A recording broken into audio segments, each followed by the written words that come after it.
O armamento civil, nós estamos vivendo numa discussão sobre armamento civil.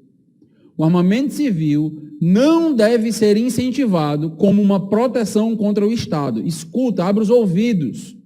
O armamento civil não deve ser incentivado como uma proteção contra o Estado. Meus irmãos, o Estado não pode ser visto como um inimigo em potencial, de acordo com as Escrituras.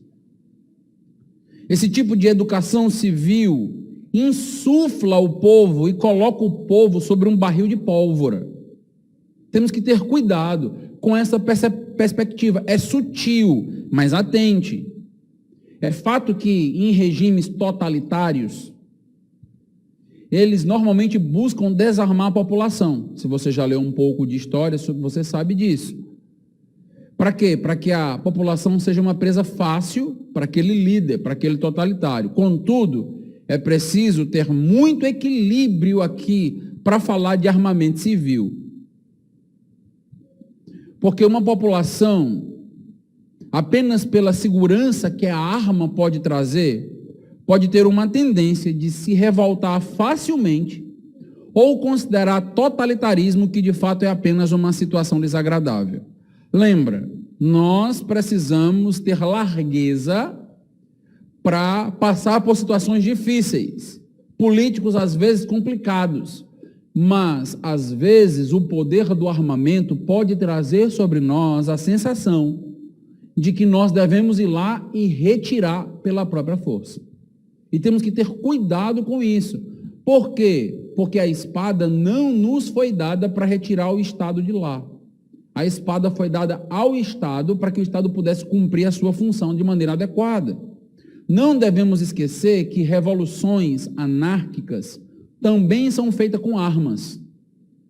E que armas civis também podem ser usadas em favor de um governo totalitarista, que caiu na graça momentânea do povo. Meus irmãos, um governo totalitarista, graças a Deus, eu creio que nós não vivemos isso, nem vivemos no passado, nem estamos vivendo em um governo totalitarista ainda, acho que a gente nem sabe ainda o que é isso, direito, só pelos livros.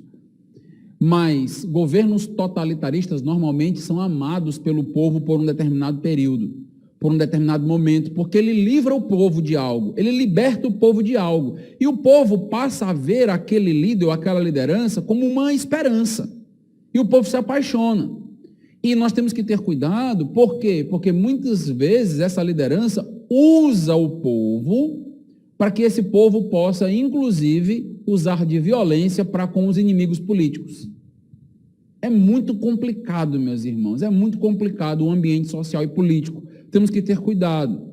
Em algum caso extremo, o uso das armas pode ser útil. Eu não sou desarmamentista, não sou.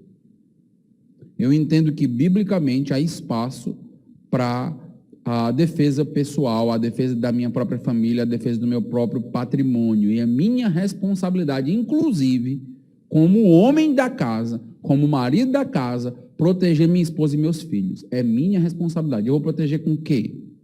Com a colher de pau que mexe o bolo? Não. Eu vou proteger com o que eu puder proteger.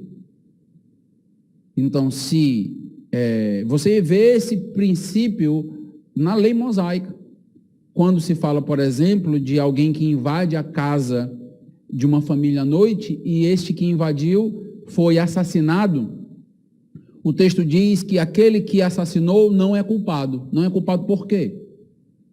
Porque ele está defendendo a sua própria vida, a sua própria família, o seu próprio patrimônio. Então não há problema aqui, apesar da discussão ser muito ferrenha, nós não podemos fazer essa discussão civil, social, política, armamentista com paixão. Tem que ser com equilíbrio, tem que ser com sensatez. Precisamos ter cuidado aqui. Então, e a posse dessas armas não podem ser adquiridas tendo em vista o Estado. Vamos adquirir armas para lutar contra o Estado. Por quê? Porque o Estado não é um inimigo segundo a Bíblia. O Estado, segundo a Bíblia, foi instituído por Deus. Então eu tenho que ter cuidado com esse tipo de percepção. Isso não é bíblico. Por mais que o Estado possa ser um perigo em potencial. Sim, o Estado pode ser um risco em potencial, mas a aquisição de armas se alguém vai adquirir, deve ter apenas em vista uma necessária e inevitável legítima defesa. Defesa de patrimônio de família. Isso aqui é muito importante.